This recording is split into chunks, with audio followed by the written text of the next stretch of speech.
suspect you may be illegally harbouring an unsupported Category 1 deceased person. Torchwood, Miracle Day, continues Thursday at 9 on BBC One and catch up on BBC iPlayer. Any important details of the case. And we'll have some remarkable CCTV. Just take a look at this footage, showing the moment a gang burst into a minicab office in North London. Also, police need to know who could have killed a man in Worcester by deliberately setting fire to his flat.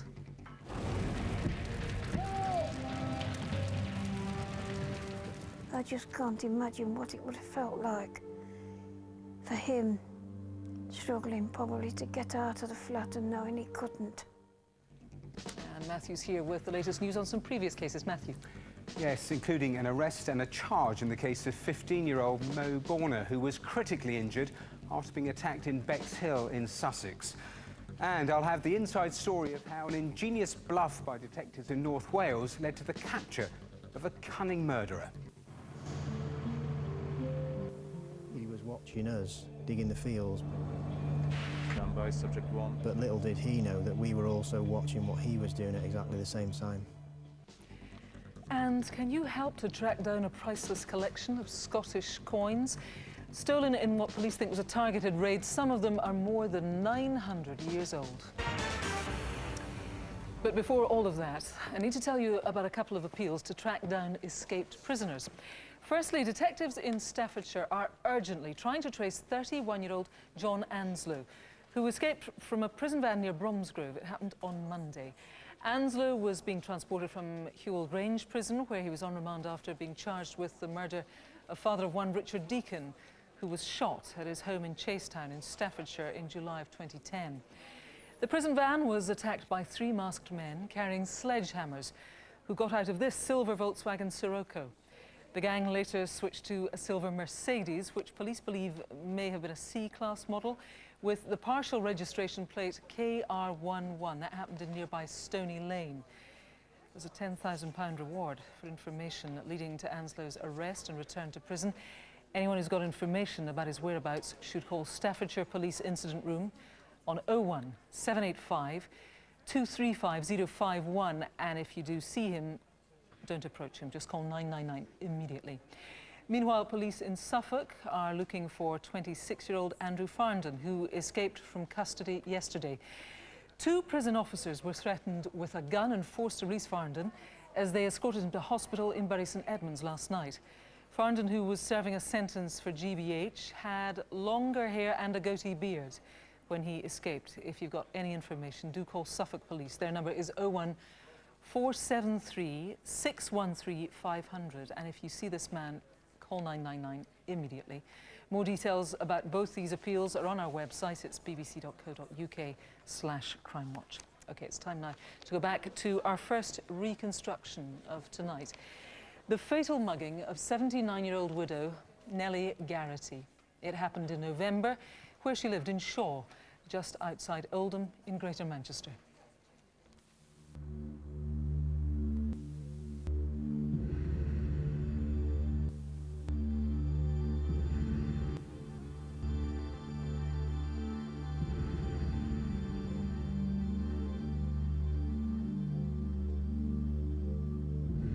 '79-year-old Nellie Garrity's whole life revolved around this small community of Shaw, just outside Oldham.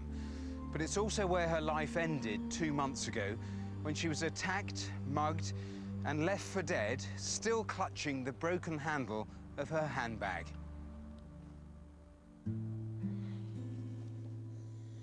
Nellie was a devoted mother and grandmother, and had been happily married to her husband Frank since 1953. But his death 17 years ago had left her bereft. When he died, she wouldn't go out anywhere. She didn't like people going to the house to visit her. Ever since his death, Nellie carried her husband's ashes with her everywhere. We've never referred to the ashes as ashes. It's always been Frank. When he came back from the crematorium, it was in quite a big box, and she made covers for it, and she had to have a bag big enough for Frank to fit in. She's never gone anywhere without him. Late morning on Thursday the 24th of November, Nellie left her home to go to meet some friends at her local community centre, just a few minutes walk away.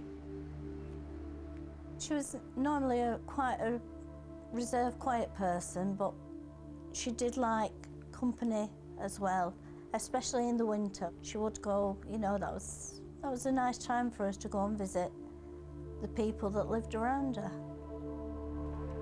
Her journey would have taken her along Elizabeth Grove. And as always, Nellie had her handbag containing her late husband's ashes. We know she entered the alleyway at the end of Elizabeth Grove at 11:50, but she never made it to the other end. No, no, please leave me alone.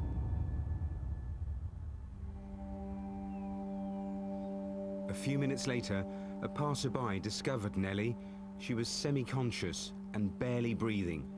She still had the handle of her handbag, but the rest had been snatched, and with it, her husband's ashes. She was rushed to hospital, but died the next day. And just after 12 o'clock, the phone rang and they said, can you get to us as soon as possible? She's going fast. By the time I got there, she'd gone. The shocking nature of Nellie's death made headline news. An elderly widow has died after trying to stop a mugger stealing her handbag in which she'd kept her husband's ashes for 17 years. And many in the local community turned out to look for Nellie's handbag and Frank's ashes. But despite the best efforts of local residents and specialist forensic officers, Nellie's bag has still not been found, and her killer is still at large. At 79, Nellie was physically tiny. She was just under 5 foot tall. But her family and police are convinced that when she was confronted in this alley, she desperately tried to fight off her attacker. She wouldn't have let go of her bag. She wouldn't have gone anywhere. She wouldn't even forget him going from one room to another, let alone let go of her bag for anybody to take it. Detective Chief Inspector Joanne Rawlinson is leading the investigation. Joanne, Nellie was determined to hang on to her bag, but she was just physically overwhelmed, wasn't she? Yes, when we found her, she was still holding on to a handbag handle. That's actually been damaged. It's not merely fell off from the handbag, it's damaged significantly, which shows the level of strength and fight that Nellie's put up to keep hold of that bag. Take me through the injuries that she had, because she had many, didn't she? Yes, she's got a significant injury to the back of her head, one to her forehead, and she's also got some area of heavy bruising to her right shoulder and down her right arm, which is the arm we knew she carried a handbag in. The investigation continues, but Nellie's family have been left grieving the death of a mother and the loss of a father. She wanted to be with my dad. She was waiting for her time to be with him. He was her life, and that's why she fought for him, and that's why she's not with us. It's just heartbreaking, isn't it? DCI Joanne Rawlinson from Greater Manchester Police. You saw her there. She's joined us now with her team. Firstly, it's very important to stress you're treating this as a murder investigation, and people should also remember this was an elderly, vulnerable lady attacked in broad daylight. Yes, Nellie went to a local community centre every Tuesday and Thursday for lunch. She was attacked just 100 yards from her front door. She was left with a severe head injury, which shows the level of force that was used. Handbag hasn't been recovered, ashes haven't been recovered. No, we do have the strap of the handbag. It's a black shoulder bag. As you can see, the strap has been damaged, right. But the handbag is still missing. We do know that Frank's ashes were kept in a container, which Nellie kept in a blue velour pouch similar to this. Also inside a handbag was a green spiral cord, again similar to this, and there was also a pink wallet with Ocean Village on it. Nellie had sewn that little blue pouch with her very own hands, we should tell people. Potential witnesses then, you're looking for people to come forward. That's crucial in solving this. Yes, anyone with any information, please come forward. But more specifically, I want to speak to two youths who I know were on Elizabeth Grove that headed towards the avenue, and a man that was stood with a child in the garden at 8 Victoria Street. I really believe they have vital information that might just assist us. OK, and Joanne, there's a bike that you think might be important? Yes, there was a bike seen in the area on CCTV, and we've recreated an image to show you what we believe it looked like. We know it's a black framed mountain bike, possibly with full suspension, and we believe that the wheels and spokes have been spray painted a pinky orange colour, very distinctive. Very distinctive, but there's a reward, yeah? Yes, there's a £5,000 reward for any information that leads to the successful recovery of the handbag and ashes or a successful prosecution. Great, thank you very much. It's truly unbelievable, this, isn't it? Nellie's family, at the very least, deserve to know who did this, and they are desperate, of course, for the ashes to be returned. If you can help, you must do the right thing. Call now, 0500 600 600. You could call the independent charity, Crime Stoppers. You can do that entirely anonymously. 0800 is their number, 555 111. Now, Matthew has tonight's first collection of wanted faces. Well, first up is Esanula Moabat. The 18-year-old is wanted in connection with the murder of a butcher who was stabbed in his shop in Wood Green in London last September. Moabat has links to Gloucester, Leicester and Birmingham, as well as North London. There's a reward of up to £10,000 for information leading to his arrest, but he is considered dangerous, so please don't approach him. Just call the police immediately. Next is Barry Robert Brunton. Now, he's wanted in connection with indecent assaults on a child in Bishop Stortford in Hertfordshire, dating back to the 70s. Now, this is an image of him as he was then, but police have used age progression technology to show how he might look now. Well, 63-year-old Brunton, who's used the names Barry and Dennis Roberts, has links to the Isle of Wight, Norfolk and Cambridge. Number 3 is Jason Mackenzie Paul. Now, police want to speak to him about a large-scale conspiracy to supply heroin worth more than £400,000. Mackenzie Paul, who has links across London and Essex, uses the street name J-Money, which he has tattooed on his upper left arm. The 25-year-old, who usually wears glasses, is also interested in martial arts. Lastly for now is Abdul Samba Ahmed Raza. He is known also as Samad. The 25-year-old Turkish national is wanted in connection with the rape of a 13-year-old girl in Llanelli last month. Raza has links to Stoke-on-Trent, Leeds, Sheffield and London. Well, all of tonight's faces are on the website bbc.co.uk/Crimewatch, and if you know where they are, 0500 600 600, or you can text 63399, type crime, space, and then your message. Now, in an effort to live a quieter life, Sarah and David Drazy took on the business of running a village post office and shop in Shire Oaks, just outside Worcester in Nottinghamshire. As well as their place of work, it's also the couple's home. But on an evening in November, their peace was shattered when 2 armed robbers burst in and used extreme violence to get what they wanted.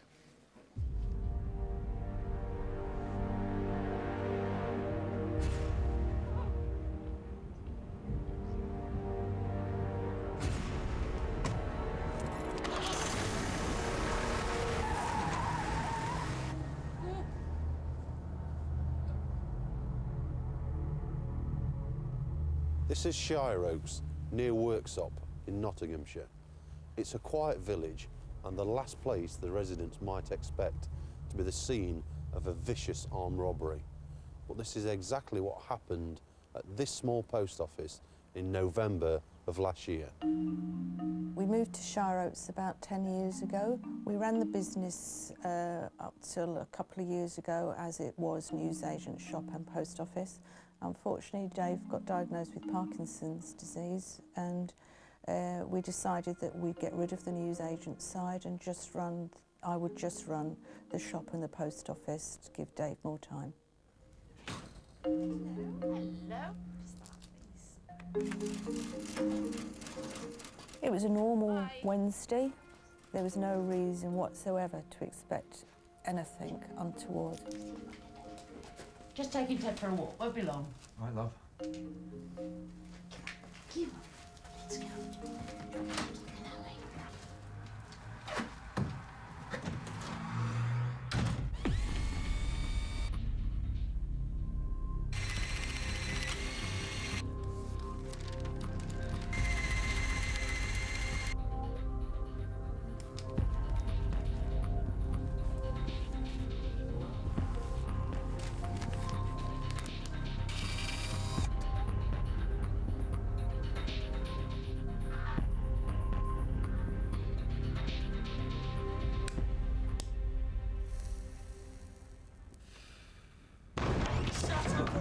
you!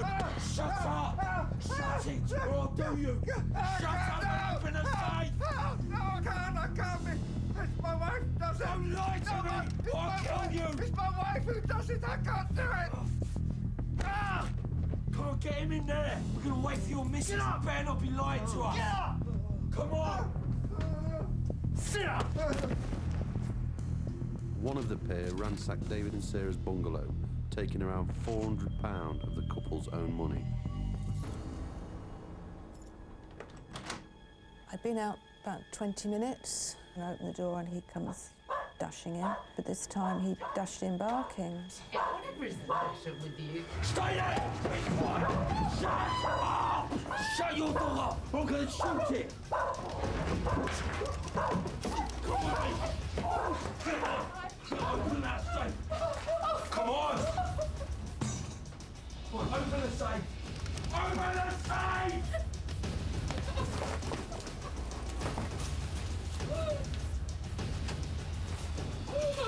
The attacker grabbed bundles of cash and unregistered tax discs from the post office safe. Right, come on! Before taking the keys to David's car.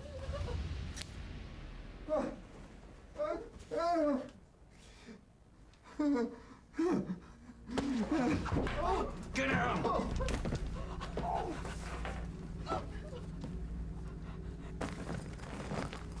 Come on!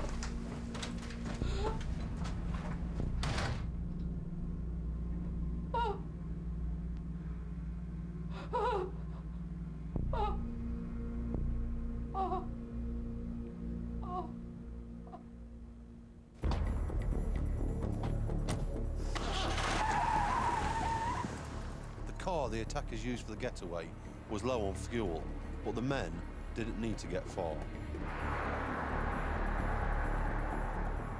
The couple's distinctive Jeep Cherokee was found abandoned just a 5-minute drive away.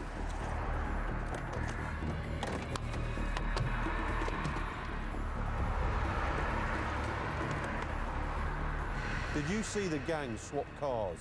We need to know how they made their escape from here and what direction they took. You can get through a day without thinking about it, and then something will trigger it off, and you just become an emotional wreck. You know, I've got Parkinson's, but I didn't ever shook as much as I do now. And I say it's 50% worse than it was. Apart from the shock and the trauma of having somebody standing in your hall pointing a gun at you, it was the aggression. It's just unspeakably scary. What I saw was a gun. And then the next bloke came through with a hammer. And I ended up on the floor.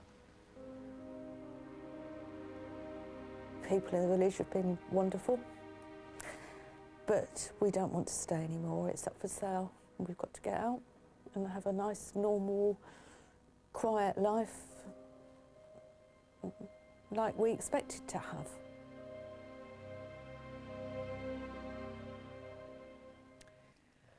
Well, we're joined now by DI Ash Wilson from Nottinghamshire Police. You saw him in the reconstruction there. As Sarah said, unspeakably scary. This was a terrifying attack for this couple. Yeah, and a completely unnecessary level of violence used. David was not capable of giving any physical resistance at all, completely unnecessary. They've also threatened to shoot the couple's dog. Thankfully, the post office have significantly increased the security since that time. You're interested in the possibility of witnesses coming forward who might have seen this gang swap cars after the robbery? Yep, the vehicle, which is a Jeep Cherokee, was abandoned on the A57 northbound, known locally as Shire Oaks Roundabout. This was about 6 p.m. on the day of the incident. Someone will have seen these people get out the car and possibly into another car, and it's those people I would appeal to come forward. And what about the way the robbers got into the property? That in itself was quite unusual, wasn't it? Yes, I would describe it as almost an old-fashioned way of gaining entry. They've actually drilled through a wooden-framed rear window and gained entry that way. Indicates to me that they have some criminal knowledge. Ash, do you think they were sort of staking out, watching the property beforehand? Yeah, we have a reconstruction to show, but we know a male was seen about 6 nights before at the rear of a neighbour's property, but importantly, that leads to the post office at the back. That person has not come forward as yet, and I would dearly like to speak to them. OK, as well as a bundle of cash, these guys took tax discs as well? Yeah, 15 tax discs in total, 14 that expire at the end of April this year, and 1 that expires at the end of November. The serial numbers are all on the Crimewatch website. OK, thanks very much. The serial numbers that Ash was talking about there on those tax discs are all available in detail on the website. If you do have any of the ones which were stolen, we would urge you to get in touch. There is a £10,000 reward on offer for information leading to a conviction. Sarah and David's lives, as you've seen, have been terribly affected by that horrific robbery. If you know anything about it, please do the right thing. Call 0500 600 600. Now, Matthew's got some CCTV for you to take a look at. And we start with more shocking footage from the summer riots. This time a terrifying attack on a minicab office in North London. It's just after midnight on the 9th of August last year, inside the foyer of a cab firm in Chalk Farm, and a gang of looters is trying to break in. They eventually manage to force the lock and swarm into the tiny office where 2 terrified members of staff are trapped. They plead with them to stop, but are savagely punched and kicked in the head. The rioters then attack the camera system. We need names for these violent thugs.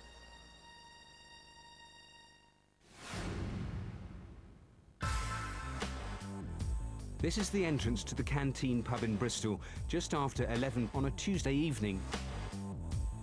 A tall man with a beard saunters in, but he seems a bit lost, first going one way, then another. A few minutes later, he's managed to find his way to the bar, where he's talking to another drinker sitting nearby. But it's not a friendly chat. Suddenly, the attacker lunges at the victim, smashing a pint glass in his face and then kicking him before hurrying off. The glass only just missed an artery in the victim's neck and has left him permanently scarred. This was a vicious, unprovoked attack. Tell us tonight who was responsible.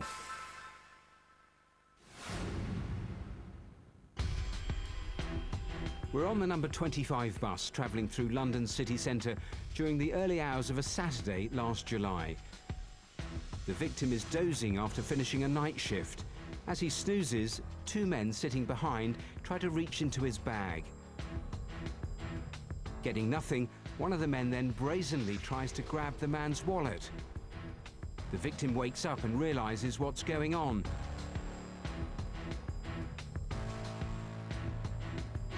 But his attacker is determined, and the pair grapple. Despite being punched several times, the victim puts up a good fight, but in the end, the robber manages to take his wallet.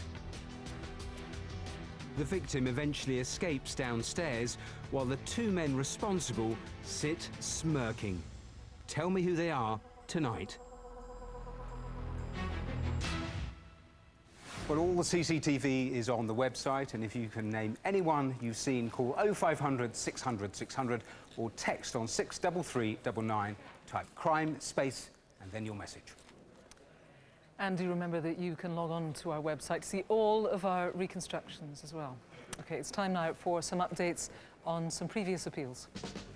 Well, we start with some news on a case from our last programme. We asked for information about an attack on 15-year-old Mo Borner, who was critically injured after being punched in the head as he made his way home from a beach party in Bexhill in Sussex in October. Well, as a result of information received from you, a 20-year-old man has been arrested and charged with GBH. Well, Mo has since turned 16, and I'm sure he'll be pleased to hear that his condition is improving. He's now able to communicate with his family and is making steady progress. Next, a case we featured 4 years ago. Football fan AJ Clark was killed after being punched in the street in Liverpool city centre in November 2007. We showed you this CCTV of the man police believed was responsible for AJ's death. Well, earlier this month, that man, 25-year-old Malik Al-Brummy from Fairfield in Liverpool, was convicted of manslaughter and sentenced to 5 years in prison. Now, have a look at this footage, which we broadcast in September 2010, of a man harassing the female occupant of a house in Brighton in the middle of the night. Well, viewers watching the programme identified the peeping Tom as 40-year-old Paul Goodenough from Leatherhead. Last month he was given a 12-month suspended prison sentence, a curfew, and he'll remain on the sex offenders register for 10 years. Finally, you might remember this CCTV of a man who attacked a Good Samaritan who'd intervened to stop an assault on a train in London in June 2010. As a direct result of calls to the studio, the man in the footage was identified as 25-year-old James Tibbs from Essex, and last month he was given 240 hours of community service in order to pay his victim £250 compensation. Many thanks for all of those crucial calls. Yes, good news. Right, still to come tonight, the appalling arson attack on a man as he slept at his home in Worcester. There's a fire outside my front door.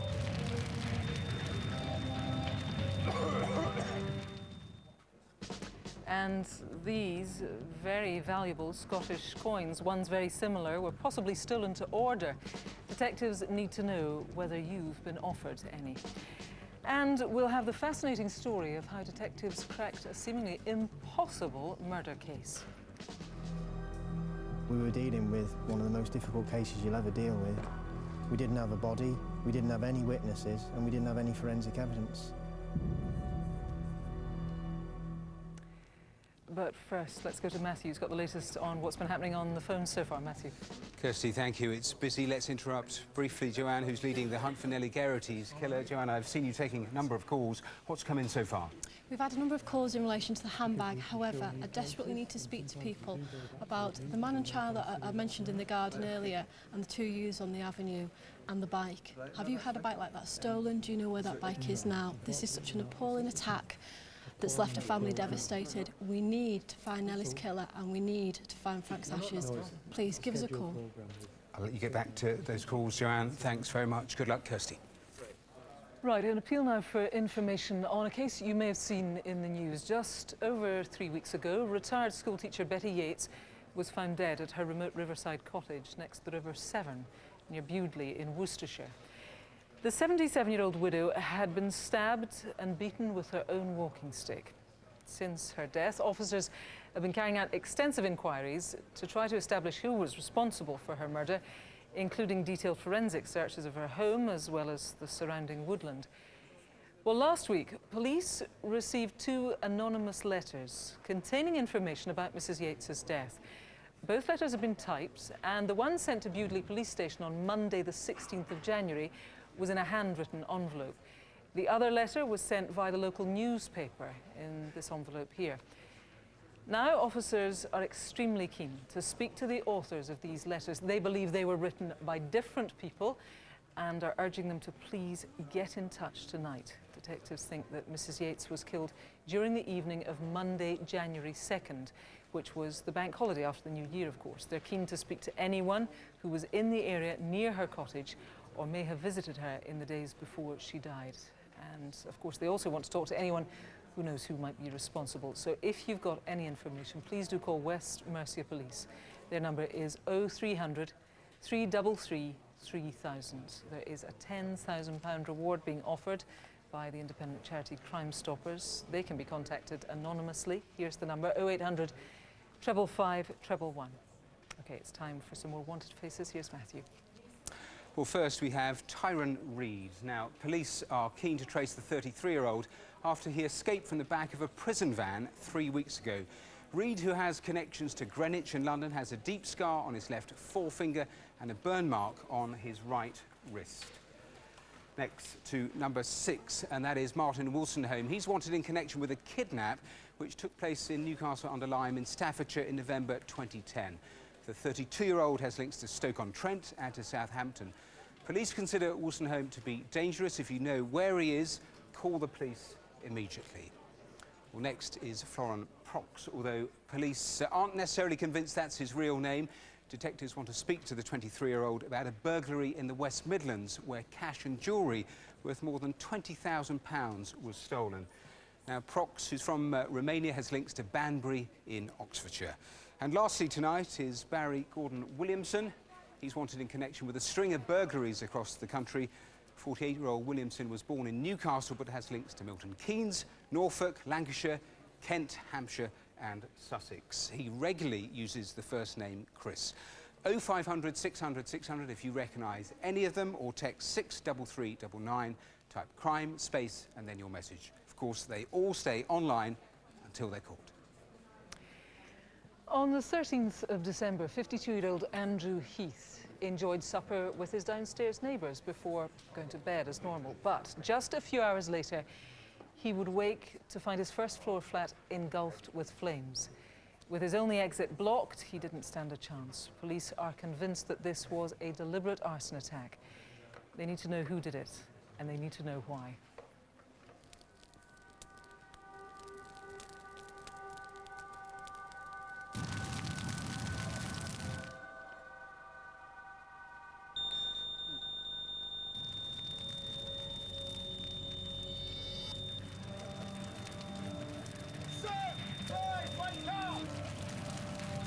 There's a fire outside my front door.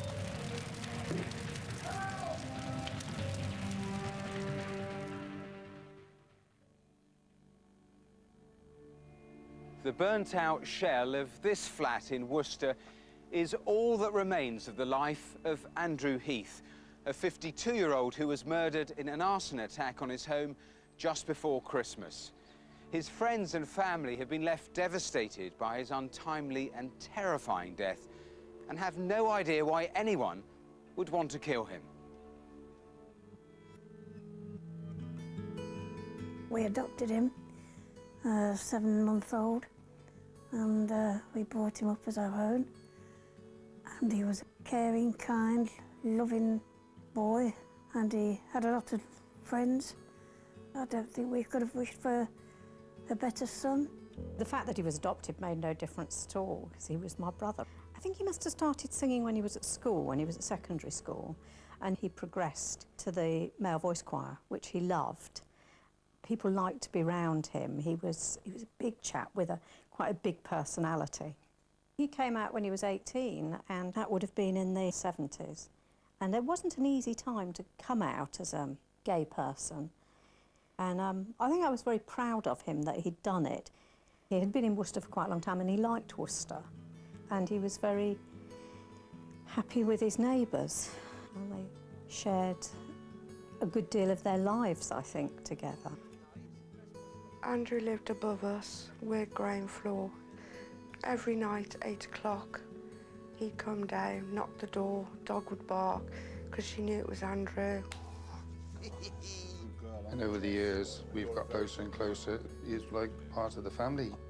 But that particular night, he was really cheerful that night. Yeah. He got up and he said, "I'll see you tomorrow." That was the last we saw of him. Andrew went upstairs to his flat just before 9 p.m, where the police think he spent the rest of the evening.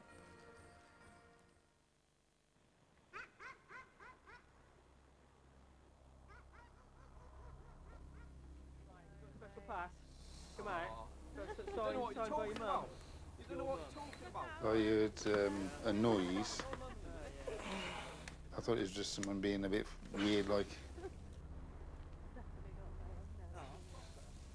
I didn't take much notice of that.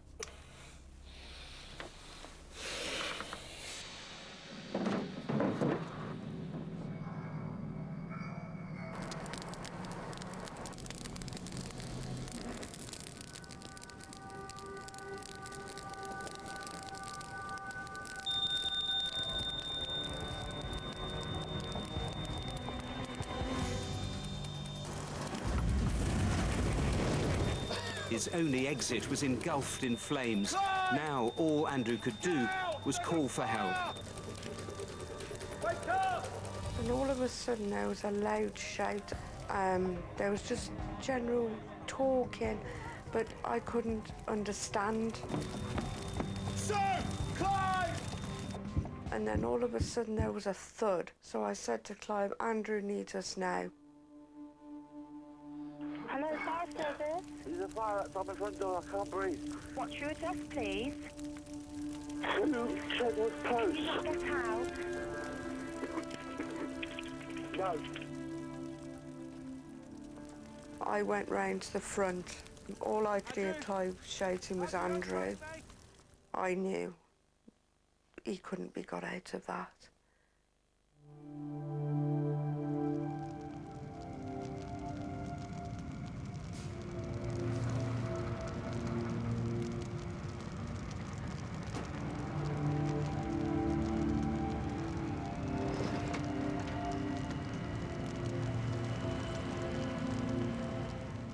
I just stood there, just looking and in a daze, really, not really knowing.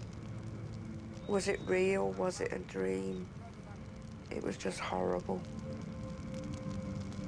I just can't imagine what it would have felt like for him, struggling probably to get out of the flat and knowing he couldn't. It must have been terrible. DCI Paul Williamson is investigating why someone would target Andrew. Paul, in those last few moments for Andrew, it must have been absolutely terrifying. Yes, we know from the 999 call that Andrew knows his porch is on fire. The heat and the smoke must have been unbearable. He knows he's trapped inside the premises and he's desperately trying to get help. And if you look at the way the fire was actually set in the porch, I mean, it effectively barricaded him in, didn't it? Yes, as you can see, the front doorway has been completely destroyed, as have the stairs. And it's this fact that makes me think it's a targeted attack on Andrew, because the killer has placed a wheelie bin in the porch area and burnt it, effectively blocking off any escape.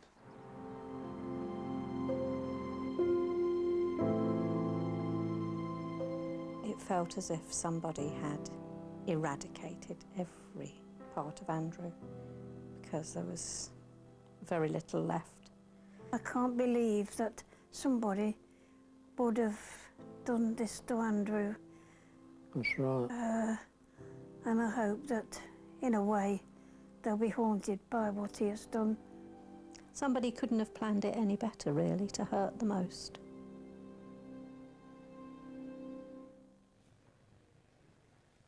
A tragedy. Well, DCI Paul Williamson from West Mercia Police is with me now. It happened in the middle of December. Obviously, it was just a horrendous Christmas for this family. You and your team, you're really examining all sorts of motives just now.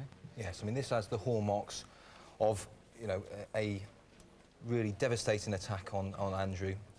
We need to know what possible motives there may have been, and we're exploring a number of possibilities as to why this occurred. Could this have been somebody owed him money? We know that Andrew lent money to people and that may have led to a dispute. Could somebody have fallen out with Andrew in the months leading up to the attack? Or could it even be a grudge with something in his past that perhaps we don't know about, or maybe a relationship that we don't know about?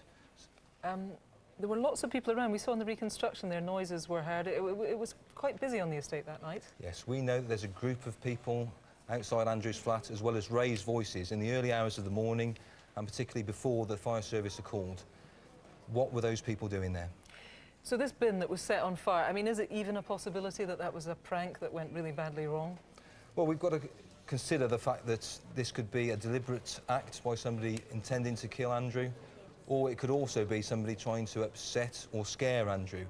But whoever did this must have realised the terrible consequences of their actions, and I need answers to these questions for Andrew's family and friends who've been totally devastated by his death. OK, well, thanks very much. It was a terrible way to die. You heard Andrew making the phone call there. He knew there was no escape. There is a £10,000 reward if you can provide police with information that results in the arrest and the conviction of the people who did it. If you can help, call the detectives here on 0500 600 600. Right, now it's time to have a look at some more CCTV. Here's Matthew. And we start with a brutal assault in Warwickshire. It's closing time at Coco's nightclub in Leamington Spa on a Wednesday night last June. As the clubbers gather outside on the street, one group seems intent on trouble. Some of them nip off down an alley and into a building site where at least two arm themselves with bricks. Back on the street, one of the men immediately lunges at his victim, smashing him in the face with the brick, before legging it, slapping a woman as he does. The victim's eye socket was fractured. Were you there, or can you name the brick thrower?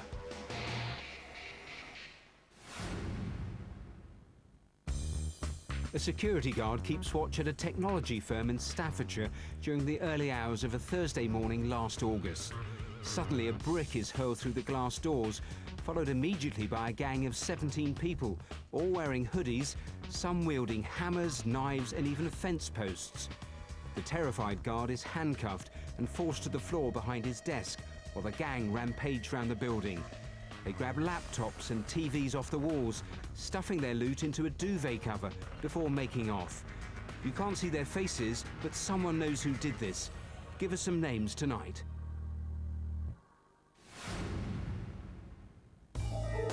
This is the Co-op store in Washway Road in Sale, near Manchester. It's just gone 6:30 on a Monday evening last May. After parking his bike outside, a balding man in a dark top walks in and wanders round. He seems to have forgotten his shopping list, but after much deliberation, he finally chooses a cream egg. He queues up and pays for his treat before whipping out what appears to be a gun, wrapped in a bag and threatening to kill the terrified cashier. The attacker acrobatically reaches over the counter and grabs handfuls of notes from the till before running off. Now, we need to find this guy. Name, please. Well, all the CCTV stays online till they're caught. If you recognise anyone, you know what to do. 0500 600 600 or text on 63399. Now, it's worth remembering that the vast majority of murder investigations in this country are eventually solved. But of course, some are far more straightforward than others.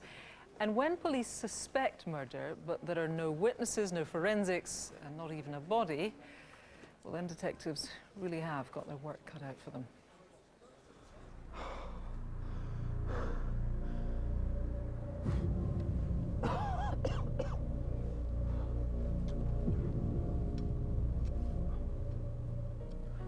When Tati Rogers disappeared from her home in North Wales in January 2008, police suspected foul play.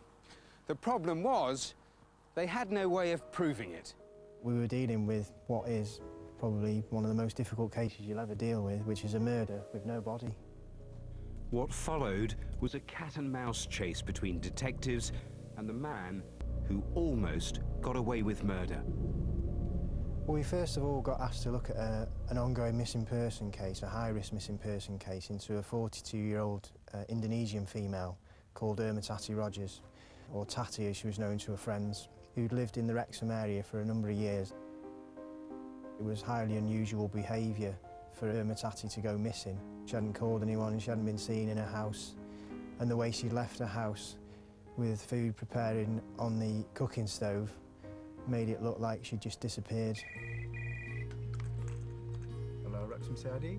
A police trawl of Tati's contacts led detectives to a Polish friend of hers, Lukas Respondek, and they soon established he was the last person to see her before she went missing. Any detective, you're always looking closely at the last person to see the missing person alive. But when police questioned Respondek, his story seemed plausible. He admitted seeing Tati and said he'd given her a lift into town. That was the last time I seen her. Police tried to investigate, but here, where Respondek claimed to have dropped Tati off, is a CCTV blind spot. There was no way of checking his story either way. But when they examined his laptop, police found something much more concerning. Boss, you're not going to believe this. We found a number of search terms that had been put in, and these included putrefaction, rot, decay, and organisms that feed off dead bodies. And when I first saw that, I couldn't believe what I was seeing. These search terms have been put in Polish in Wikipedia. Why would somebody be doing that if they were innocent? Detectives now made Respondek the main focus of their investigations, and they soon made what looked like another major breakthrough. When we actually did the checks on his banking transactions, credit card, debit card, we found that on the Saturday morning, the day after Tati was last seen, he'd actually gone into town very early. He'd bought a suitcase, a shovel, a knife, some gloves and some plastic sheeting. In effect, what he'd actually bought was a shopping list to get rid of a body. But a search of Respondek's house revealed things weren't going to be that simple. Unbelievably, in the house, we found these items apparently unused. We just couldn't believe what we were seeing. From being at a point where we thought we've got a breakthrough here to going straight back down again, these items are in the house. He hasn't used them at all. Detectives felt sure Respondek was deceiving them, so they began a painstaking trawl of his movements. We found that he'd made a withdrawal of cash on the day after the detectives had seen him. We then checked CCTV footage in the local hardware store, and amazingly, he was there actually buying the same shovel he'd bought on the Saturday again, just 4 or 5 days later, but this time for cash. Knowing that police checks on his debit card would reveal his incriminating purchases, Respondek had gone out and bought duplicate items to cover his tracks. Alarmed by this devious behaviour, police began to formulate a theory that Respondek and Irma Tatti had been having a secret affair. But might this affair have led to her murder? We had all this circumstantial evidence. However, there was 3 significant things we didn't have. We didn't have a body, we didn't have any witnesses, and we didn't have any forensic evidence. So Respondek was put under surveillance. Stand by. Subject is And a on year file. into the investigation, it was clear he was feeling the pressure. Lucas's appearance changed significantly over the course of the inquiry. He became bedraggled, and he looked like a man on the edge. He looked very nervous. Someone who knew that the net was closing in on him, and it was only a matter of time before he was going to get caught. Police intelligence showed Respondek was making regular visits to the Erthig estate, a rural area just outside Wrexham. And he'd labelled the area on his sat-nav with a 2-letter code, which seemed to resemble the victim's nickname, Tatti. It was the police's last chance. They had to take a gamble. A major search of farmland in Wrexham is being carried out tonight by the police. We publicised it in the press, and we wanted everyone to know what we were doing. But most significantly, we wanted Lucas Respondek to know what we were doing. They're treating the case as a murder inquiry. But what seemed like an exciting new lead was in fact an elaborate bluff by detectives. The dig, the search teams, the press reports were all set up by police to convince Respondek they knew where the body was. It was a trick to force him into making a mistake. Lucas Respondek's behaviour at that time was becoming more erratic. He'd actually gone out and bought a camouflage jacket and hat and a pair of binoculars, and he concealed himself in trees and undergrowth not far away from where we were digging. He was watching us digging the fields, but little did he know that we were also watching what he was doing at exactly the same time. By now, Respondek was spending around 8 hours a day watching the police. But time was running out for the hoax dig, and detectives were still no closer to finding Irma Tatti's body. Well, what happened next was unbelievable, really. We actually saw him leaving his house with a garden spade and fork and driving back to the location. And then we picked him up on cameras actually going down into the lanes, looking behind him to see if he was being followed. This was a guy who was really spooked now, and we knew he must be close. Respondek headed for the Erthig estate, panicked that the next day's diggers would unearth his guilty secret. But he wasn't prepared for the heavy clay soil which had preserved Irma Tatti's body over the 14 months since her murder, and which had also locked it firmly into the ground. After 3 hours of digging, he was defeated. In the early hours of the following morning, Lucas Respondek walked into Wrexham police station and told officers he wanted to take them to the body of Irma Tatti Rogers. Pathologists found no underlying natural illness or disease that might have killed Tatti, and identified the most likely cause of death as compression of the neck. Tatti's body was in his house for some considerable time, at least probably 24 hours or so, Lucas Respondek had actually gone out, left the body in the house while he bought the items, but he'd also come back and played games online on his computer while the body was in his house, while he was deciding how he was going to get rid of the body. He then waited till it was dark and used those items to go and dispose of a body in the fields in Erddig. We may never know for certain why Irma Tatti was killed, but despite the baffling lack of evidence at the outset, detectives took on her murderer in the ultimate test of nerve. And it was this high-risk bluff which led police both to her killer and to the place where he buried her body, here, in the cold North Wales clay. He always felt that he was one step ahead of us and that he was too clever to be caught. He lied throughout the investigation to cover his tracks, and he just was a cold, calculating person. I don't think that he thought we'd keep on for as long as we did, and ultimately, I think that was his undoing. So, Matthew, you're used to dealing with scams on this programme, but not usually ones perpetrated by the police. Yeah, it was quite brilliant, a psychological con trick that couldn't have worked any better, because remember, the police had very little that was concrete at the time that they went public with this supposed new lead. Had Respondek done nothing, had he sat tight, had he not taken the bait, he could easily have just got away with it, but they managed to just get inside his head. Yeah, I mean, that's what it came down to, a real sort of battle of wits in the end, this. Yeah, it was. Every time they hit a wall, and they hit many in this investigation, they responded by thinking outside the box. The bluff was a good example. Another was when they wanted to use sniffer dogs. They carried out a covert operation to extract his scent. They had all the relevant authority to do it. He had no idea. He still doesn't, but last week, the detectives, the team, were explaining to me exactly how they did it. I mean, obviously, I can't repeat that. I wish I could, because it was incredibly clever. But that gave them the scent, the dogs used it, and that got them to within 100 yards of where Irma Tatti's body was eventually found. And you see, what all of this did was just pile more and more pressure on Respondek, and eventually he just cracked. And briefly, the sentence in the end? Life with a minimum of 18 years. The judge ordered he be deported at the end of the sentence to protect the public. Matthew, thanks very much. Now, just take a look at this. It may be pretty small, but it is incredibly rare and valuable and an important part of Scotland's heritage.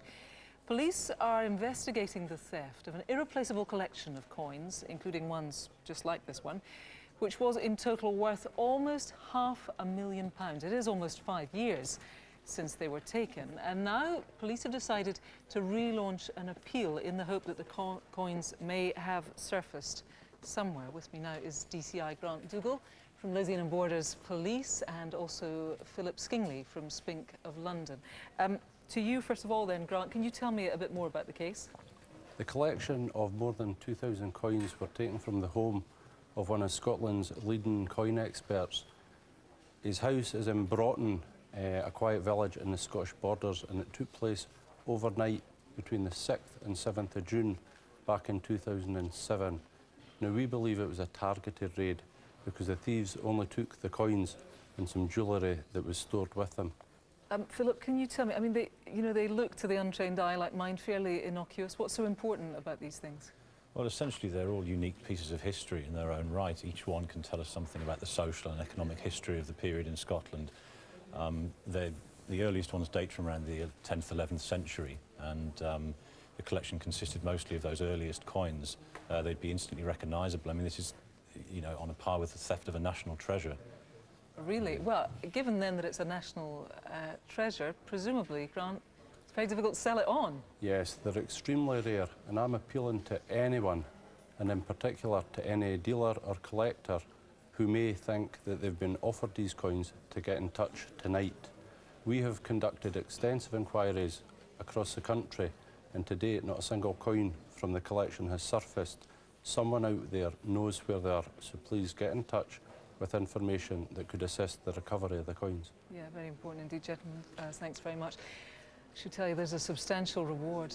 50 grand is being offered for information which leads to the full recovery of this magnificent collection. So if you know anything about these beautiful Scottish coins, then do please get in touch with us tonight. There's the number, 0500 600 600. Time now for just a quick update on what's come in on the phones. Here's Matthew.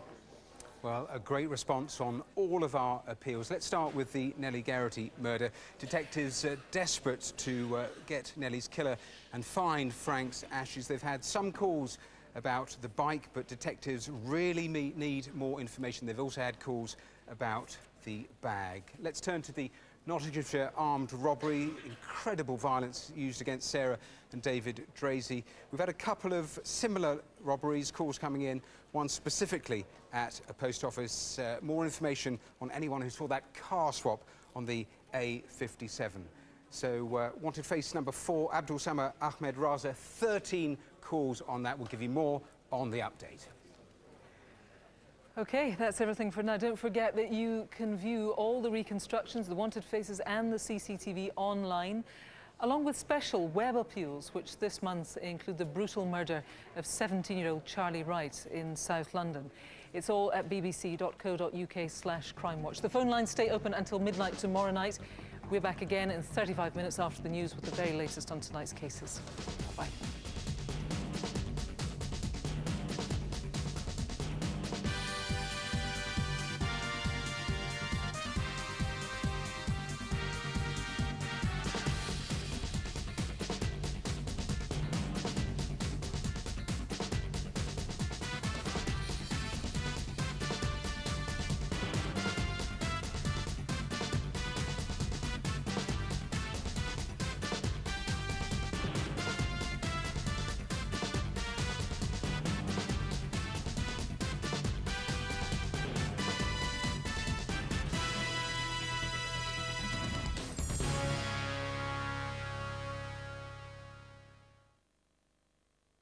If you're making music and looking to take the next step, why not go online for advice and insights from the BBC Introducing Musicians Masterclass.